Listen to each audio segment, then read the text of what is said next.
डर के आगे जीत और जीत के आगे हार, ऐसा क्यों? चलिए हम विस्तार से समझते हैं। डर होता क्या है? सबसे पहले डर हम उसे कहते हैं जो आप कोई भी काम करने जाते हैं उससे पहले डर जाते हैं। तो यह बात इस ओर इशारा करता है कि आपको भय लगता है कि ये काम कर रहे हैं सही है या गलत है, इसका परिणाम क्या होगा, इसके विषय में आप सोचकर डर जाते हैं। तो ये बहुत अच्छी बात है। कोई भी काम करने से पहले 10 बार अवश्य सोच लीजिए और उस काम को यदि आप करते हैं तो याद रखिए कभी भी काम खराब नहीं होगा।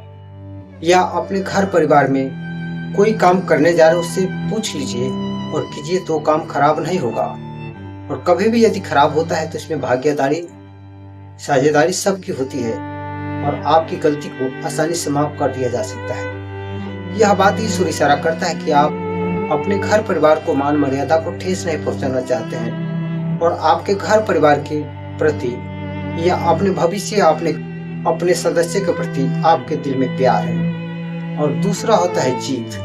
जैसे मान लीजिए कि आप ये सोचते हैं कि हम तो ये काम आसानी से कर लेंगे, आखिर हम उससे पूछने क्यों जाएंगे, ये काम तो हमारे लिए चुटकियों में हो सकती है, हम 1 मिनट में कर लेंगे, उससे पूछना क्या है, वो कौन होता है।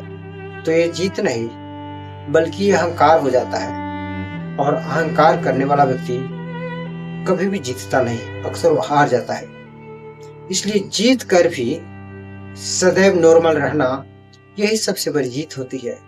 और जीत कर भी जो व्यक्ति नॉर्मल रहता है वही सबसे बड़ा कलाकार होता है, जो अपने घर परिवार संसार को चलाना जानता है और दुनिया का महान होता है। इसलिए जीवन में याद रखें, कभी भी कोई काम करने से पहले डरना अति आवश्यकता है। यानी डरने का मतलब ये नहीं कि डर जाना, इसका परिणाम क्या होगा इस विषय में सोचिए, उसके बाद चल के कदम उठाइए। न कि जीतने के बाद भी अहंकार में डूब जाइए, ऐसा कभी नहीं करना।